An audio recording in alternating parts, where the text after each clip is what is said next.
नमस्कार दोस्तों, जय श्री श्याम। मैं अंकित गौतम स्वागत करता हूं आपका आपके अपनी अभिजात क्लासेस पर।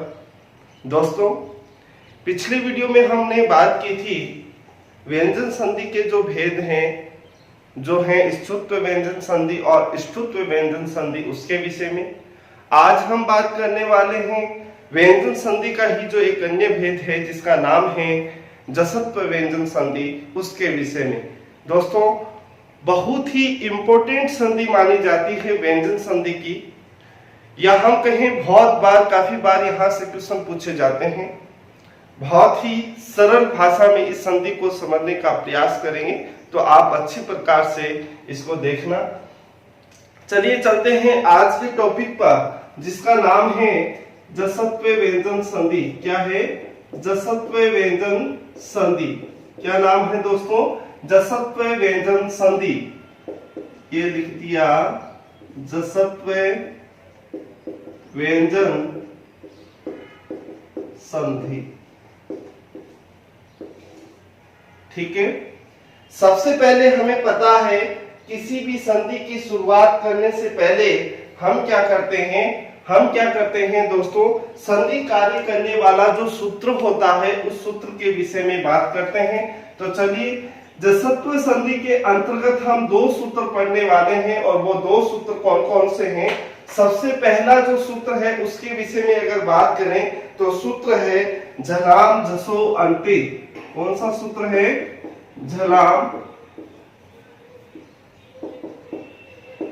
झलाम झसो अंते। झलाम झसो अंते। देखिए, संधि कार्य करने वाला जो सूत्र है वो है झलाम झसो अंते। यदि हम इसकी वृत्ति की बात करें कि इस सूत्र की वृत्ति क्या होगी, तो देखना, पदांते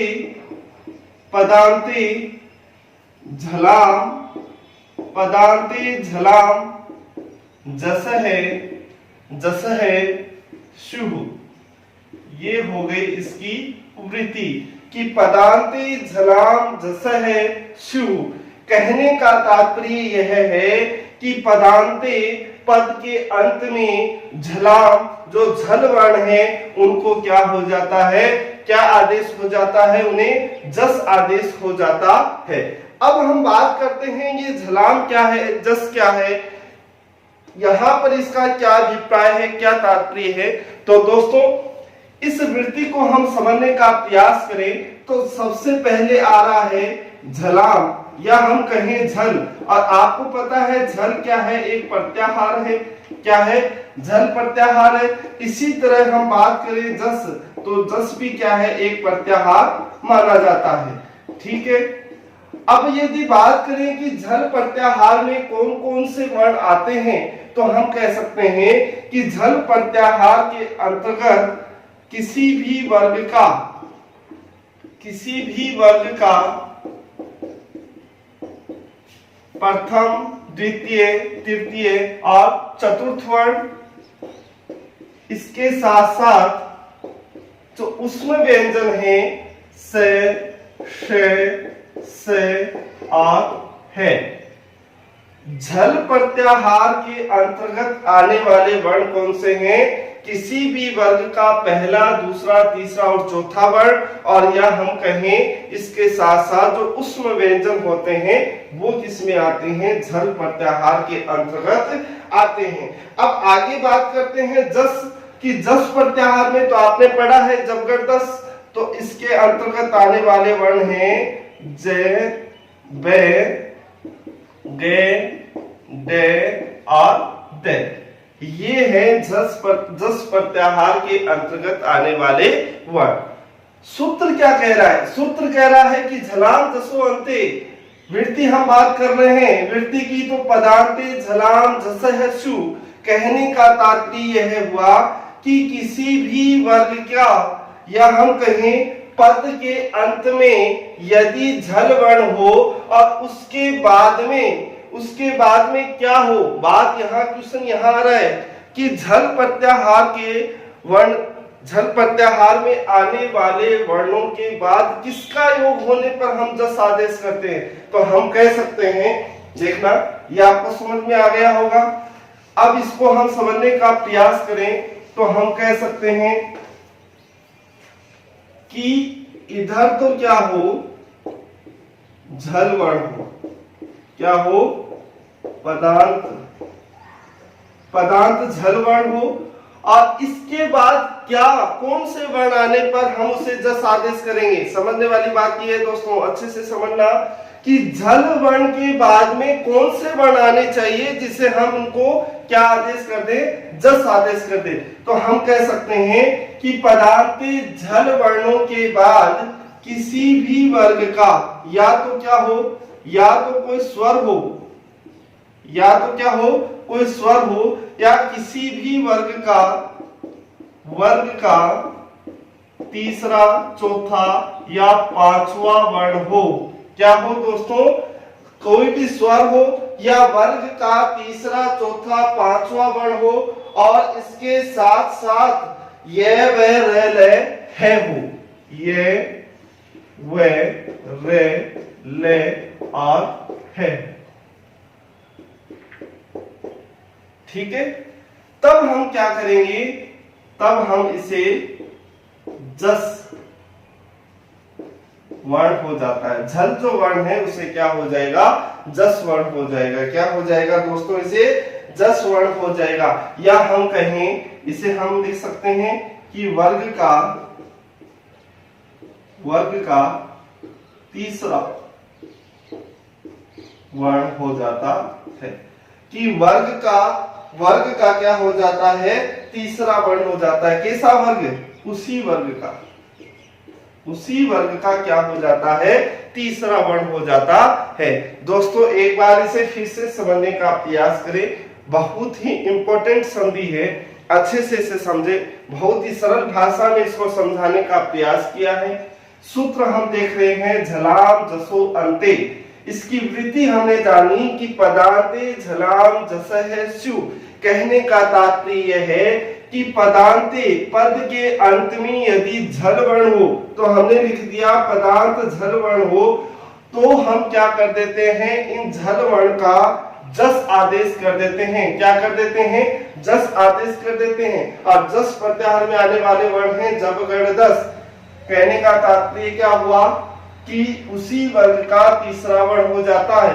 कब हो जाता है, ध्यान रखने वाली बात यह है कि झल वर्ण के बाद कौन से वर्ण आते हैं तो उसे जस हो जाता है। तो ध्यान से देखिए, झल वर्ण के बाद में या तो कोई स्वर आ जाए, या किसी भी वर्ग का तीसरा, चौथा, पांचवा वर्ण हो, या हम कहें ये वे रे ले है, इनमें से कोई वर्ण हो, तो वहां हम क्या कर देते हैं, उसे जस आदेश करते हैं। चलो मान लो आपको इस तरीके से समझ में नहीं आ रहा है, तो मैं दूसरे तरीके से समझाने का प्रयास कर रहा हूं, अच्छे से समझना दोस्तों।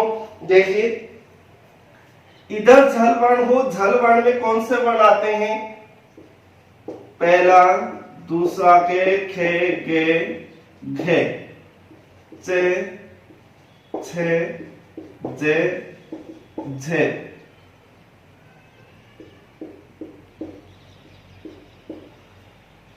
टे, ठे, डे, ढे, ते, थे, दे, धे, और पे, फे, बे, भे। हमने देखा है ये वे रेले है, से, शे, है किसके अंतर्गत साथ में लिखते हैं हम, अकुह विसर्जनीय नाम कंठ है, ये लो है, इसमें आ गया से, शे और से। ठीक है, इनके बाद में ये हो गए झल वर्ण। ये कौन से वर्ण है दोस्तों, झल वर्ण। इन्हें क्या आदेश हो जाता है, इन्हें जस आदेश हो जाता है। क्या आदेश हो जाता है, जस आदेश हो जाता है। और जस में अंतर्गत आने वाले वर्ण आपको बताए थे, कौन सा है इसका, गे, मतलब उसी वर्ग का तीसरा वर्ण हो जाएगा। इसमें क्या हो जाएगा, जे, इसमें डे, और इसमें दे और इसमें बे। आगे ना जब गढ़ दस। ठीक है, अब इसे अच्छे से समझने का प्रयास करें और आगे मैं लिख देता हूं। ये हो गया कि झल वर्ण का जस आदेश हो जाता है किसका योग होने पर, तो हम लिख दें या तो कोई स्वर हो या किसी भी वर्ग का क्या हो, तीसरा चौथा पांचवा वर्ण हो, या ये वे रे ले और है, इनमें से कोई क्या हो, कोई वर्ण हो। अब देखिए, झल वर्णों के बाद में यदि कोई किसी भी वर्ग का तीसरा चौथा पांचवा वर्ण या स्वर या ये वर्ण हो तो वहां उसे उसी ही वर्ग का तीसरा वर्ण आदेश हो जाता है। ठीक है, अब समझ में आया होगा। चलिए हम एक एग्जाम्पल के माध्यम से इसको समझने का प्रयास करते हैं।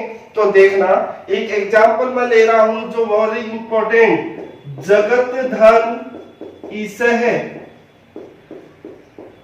जगत धन ईस है, क्या है दोस्तों, जगत धन ईस है।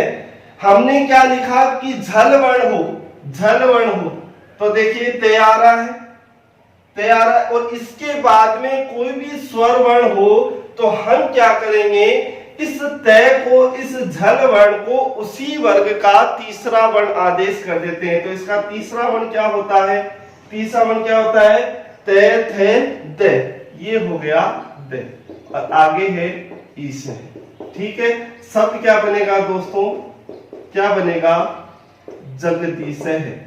जे गे दे में ई का योग करने से दी बन गया और आगे है से, ऐसे बना ये जगदीश है। क्या बना, जगदीश है। ठीक है, यदि ऐसे भी आपको समझ में नहीं आ रहा है तो आप दिमाग में एक बात मुख्य रूप से अपना लें, दिमाग में बैठा लें कि यदि किसी भी वर्ग का प्रथम, किसी भी वर्ग का पहला वर्ण, या हम कहें के चे टे ते पे, इसके बाद में कोई स्वर हो या किसी भी वर्ग का तीसरा चौथा पांचवा या ये वर्ण हो तो वहां हम उसका तीसरा जो के चे टे ते पे है उसको तीसरा वर्ण आदेश कर देते हैं उसी वर्ग का। ठीक है, चलिए दूसरा एग्जांपल और लेते हैं। जैसे है वाक धन दानम, वाक धन दानम। यहां पर देखिए कै आ रहा है और कै के बाद में क्या आ रहा है, तीसरा वर्ण आ रहा है। तो हम इसे क्या करेंगे, इसी के वर्ग का तीसरा वर्ण आदेश कर देंगे। क्या हो जाएगा, गे दानम। क्या बनेगा, वा गया, गे आधा है, आगे कोई स्वर नहीं है और आगे है दानम, शब्द बन जाएगा वाक दानम, वाक दानम। इसी तरह मैं लिखूं वाक धन ईश है, वाक धन ईश है। तो कै का क्या हो जाएगा, कै के बाद में स्वर आ रहा है तो कै का तीसरा वर्ण क्या हो जाएगा, गे, और ये क्या बन जाएगा, वागीश है। क्या बन जाएगा, वागीश है। इसी तरह एक शब्द संधि विच्छेद है, चित्त धन आनंद, चित्त धन आनंद। तय आ रहा है और तय के बाद में क्या आ रहा है, स्वर आ रहा है, तो इस तय का तीसरा वर्ण क्या हो जाएगा, दे। तो ये क्या बन जाएगा, चिदानंद, चिदानंद है। इसी तरह यदि हम बात करें अन्य एग्जाम्पल की तो देखिए शट, शट धन आनन है, शट धन आनन है। तय आ रहा है और तय के बाद में क्या आ रहा है, स्वर आ रहा है, तो तय का तीसरा वर्ण क्या हो जाता है दोस्तों, डे। तो ये क्या बन जाएगा, षडानन है। क्या हो जाएगा, षडानन है। इसी तरह यदि हम अन्य एग्जाम्पल और लें, इसी तरह अन्य एग्जाम्पल और लें तो देखिए शब्द है, संधि विच्छेद है, दिक धन अम्बर है, दिक धन अम्बर है। कै आ रहा है और कै के बाद में क्या आ रहा है, स्वर आ रहा है, तो इस कै का तीसरा वर्ण क्या हो जाएगा, गे, और ये क्या बन जाएगा, दिगंबर है। क्या बन जाएगा, दिगंबर है। इसी तरह हम लिखें सुप, सुप धन अंत है, सुप धन अंत है, पे आ रहा है और पे के बाद में स्वर आ रहा है, तो पे का तीसरा वर्ण क्या कर देंगे, बे हो जाएगा और ये क्या बन जाएगा, सुबंत है। क्या बन जाएगा, सुबंत है। इसी तरह एक है अच धन आदि, अच धन आदि, च आ रहा है और च के बाद में कोई स्वर आ रहा है, तो हम क्या करेंगे, च का तीसरा वर्ण जय हो जाएगा और ये बन जाएगा आजादी। क्या बन जाएगा, आजादी। ठीक है दोस्तों, ये हमने देखा जसत्व जो संधि है उसका पहला सूत्र जो है झलाम जसो अंते, झलाम जसो अंते। हमने इसके इतने एग्जाम्पल देखे, इतने एग्जाम्पल देखने के बाद हमारे सामने एक निष्कर्ष निकल कर आ रहा है कि यदि आपको इतना भी समझ में नहीं आए, सबसे पहली बात तो जो बच्चे वाकई में तैयारी करने वाले हैं वो कभी ट्रिक पर नहीं चलते, वो हमेशा सूत्रों का अध्ययन जरूर करते हैं और डेफिनेशन उनको जरूर पता होती है। यदि कोई बच्चा इसे ट्रिक के माध्यम से समझना चाहे तो हम ये ट्रिक कह सकते हैं कि यदि किसी भी वर्ग के पहले वर्ण, या हम कहें, देखिए इसका निष्कर्ष निकलता है, मैं कहूं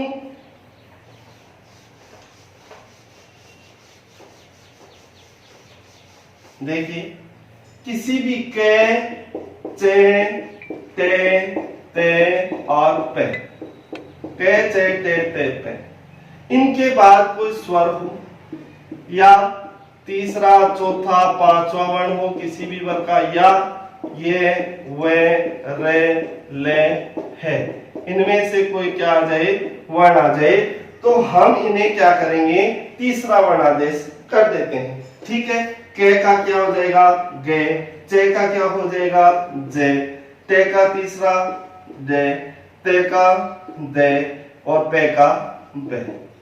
चलिए, वो नहीं याद होते हैं तो ये बिल्कुल सिंपल, अभी जो बच्चे ट्रिक के माध्यम से इसको समझना चाहते हैं उसको मैं बताना चाह रहा हूं कि हम इसका ये निष्कर्ष निकाल सकते हैं। इतने एग्जाम्पल हमने देखे, सभी में ये शर्तें लागू हो रही है। देखना, किसी भी वर्ग का पहला वर्ण हो तो कैवर का कै, चैवर का चै, टैवर का टै, तैवर का तै और पैवर का पै, इनके बाद में यदि कोई स्वर आ जाता है या किसी भी वर्ग का तीसरा चौथा पांचवा वर्ण आ जाता है, या हम कहें ये वे रे ले है, इनमें से कोई वर्ण आ जाता है तो हम इसे तीसरा वर्ण आदेश कर देते हैं। कैवर का तीसरा क्या हो गया, गे, चैवर का जे, टैवर का डे, तैवर का दे और पैवर का बे। यही शर्तें इधर लागू हो रही है। जैसे देखिए, तय आ रहा है और तय के बाद में क्या आ रहा है, स्वर आ रहा है, तो तय का तीसरा वर्ण हमने क्या कर दिया, यहाँ दे। इसी तरह तय आ रहा है और तय के बाद में क्या आ रहा है, स्वर आ रहा है, तो तय का तीसरा वर्ण हमने क्या किया, यहाँ दे। इसी तरह हमने इन एग्जाम्पलों में ये शर्त लागू की है। तो ये था इसका पहला सूत्र। अब हम बात करने वाले हैं इसका जो दूसरा सूत्र है उसके विषय में, जो है झलाम जस जसी। क्या है दोस्तों, झलाम जस जसी। तो देखना, तो दूसरा है इसका दूसरा सूत्र क्या है दोस्तों, देखिए बात करते हैं हम दूसरे सूत्र का। तो दूसरा सूत्र है इसका झलाम झलाम झलाम जस झलाम जस झसी। क्या हो गया, झलाम जस झसी, ये है इसका दूसरा सूत्र। यदि हम इसकी वृत्ति की बात करें कि इसकी वृत्ति क्या होगी, तो देखिए दोस्तों इसकी वृत्ति क्या होगी, ए पदांते झलाम स्थाने, ए पदांते झलाम स्थाने जस स्याद झसी परे, झसी परे। ये हो गई इसकी वृत्ति कि ए पदांते झलाम स्थाने जस स्याद झसी परे। इसका तात्पर्य हुआ कि ए पदांत झल वर्ण के स्थान पर जसी वर्ण बाद में रहने पर उसे जस आदेश हो जाता है। चलिए हम इसे समझने का प्रयास करें। हम लिख सकते हैं कि ए पदांत झल वर्ण हो, ए पदांत झल वर्ण हो और इसके बाद में यदि झस वर्णों का योग हो रहा हो तो हम क्या करेंगे, इन झल वर्ण के स्थान पर जस वर्ण कर देते हैं। क्या कर देते हैं? जस वर्ण कर देते हैं। चलिए ऐसे भी यदि आपको समझ में नहीं आ रहा है तो मैं दूसरे तरीके से आपको समझाने का प्रयास करता हूं। देखिए सबसे पहले है इधर झल वर्ण। क्या है? झल वर्ण। इसके बाद में इधर हम लिखते हैं जस वर्ण और इधर लिखते हैं हम झस वर्ण। ठीक है, ये लो ये इधर हम लिखते हैं जस वर्ण। क्या लिखते हैं? जस वर्ण। तो देखिए झल वर्ण के अंतर्गत आने वाले जो वर्ण हैं ये हैं के, खे, गे, घे और है। इसी तरह इधर लिखते हैं चे, छे, जे, झे और इधर लिखा तालव्य से। फिर हम लिखते हैं टे, ठे, डे, ढे और मूर्धन्य से ते, थे, दे, धे और दंत्य से। और इसके आगे लिखते पे, फे, बे और भे। ये हो गए झल वर्ण के अंतर्गत झल वर्ण। क्या हो गए? झल वर्ण हो गए। झस वर्ण क्या होता है? इसका तीसरा वर्ण गे, इसका जे, इसका डे और इसका दे और इसका बे। और झस वर्ण के झस प्रत्याहार के अंतर्गत आने वाले वर्ण कौन से होते हैं? हर वर्ग का तीसरा और चौथा। तो हम लिख सकते हैं घे और घे, जे और झे, इसी तरह डे और ढे, इसी तरह दे और धे और बे और भे। ये हो गए। ठीक है, अब देखना ये संधि क्या कह रही है? ये संधि कह रही है कि यदि झल वर्णों के बाद में यदि कोई भी झस वर्ण आता है, इनमें से कोई भी वर्ण आता है तो हमें इसी के वर्ग का हम तीसरा वर्ण आदेश कर देते हैं। तीसरा वर्ण आदेश कर देते हैं। चलिए हम एक एग्जाम्पल के माध्यम से इसको समझने का प्रयास करते हैं। तो देखिए एग्जाम्पल मैंने सबसे पहले लिखा दुग, दुग धन धम, दुग धन धम। यहां देखिए घे आ रहा है, ये झल वर्ण आ रहा है।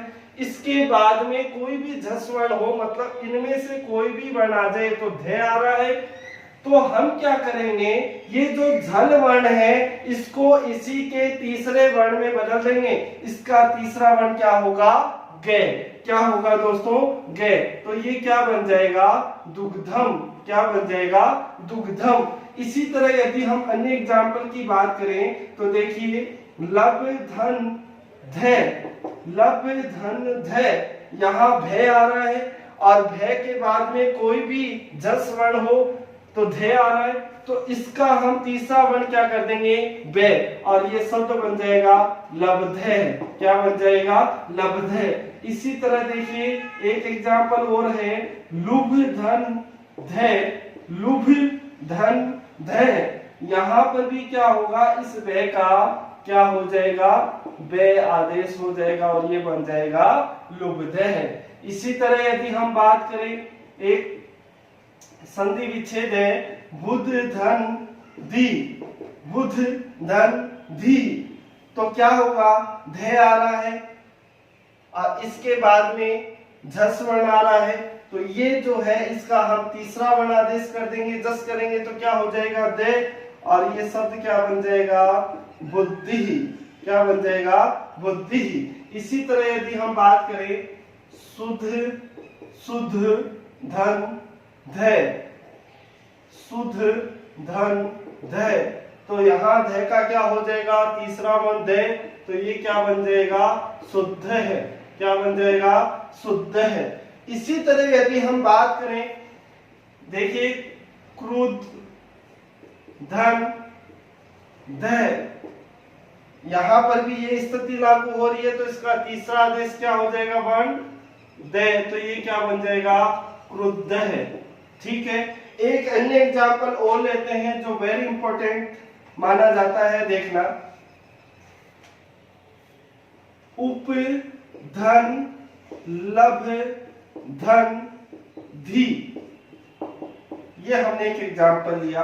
उप तो इसमें एक उपसर्ग है, लभ भय आ रहा है, और भय के बाद में कोई भी झस वर्ण हो, झस वर्ण क्या आ रहा है, धय, मतलब तो हम क्या करेंगे, इस वर्ण को जस आदेश कर देंगे, मतलब इसी के वर्ग का तीसरा वर्ण आदेश कर देंगे, तो ये क्या बन जाएगा दोस्तों, ये बन जाएगा उपलब्धि ही।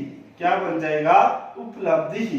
तो ये हमने बात की जसत्व संधि का जो दूसरा सूत्र है, जो है झलाम, जस, झसी, उसके विषय में। तो दोस्तों आज हमने बात की है जसत्व संधि के विषय में। इसके अंतर्गत हमने इसके दो सूत्रों को जाना। पहला सूत्र था झलाम जसो अंते, दूसरा सूत्र हम देख रहे हैं झलाम जस झसी। इन सूत्रों का बहुत ही बारीकी से और गहराई से और बहुत ही सरल भाषा में इसको समझाने का प्रयास किया है। दोस्तों उम्मीद करता हूं आपको समझ में भी आया होगा। फिर भी इससे संबंधित आपको कोई समस्या हो, आपके दिमाग में कोई क्वेश्चन उठ रहा हो, तो आप कमेंट बॉक्स में डालें, उसका समाधान अगले क्लास में कर दिया जाएगा। दोस्तों उम्मीद करता हूं आपको वीडियो पसंद आया होगा, अच्छा लगा होगा, समझ में आया होगा। यदि आपको अच्छा लगा हो तो ज्यादा से ज्यादा संख्या में दोस्तों के साथ शेयर करें, लाइक करें और इस चैनल को सब्सक्राइब करना न भूलें। जय श्री श्याम।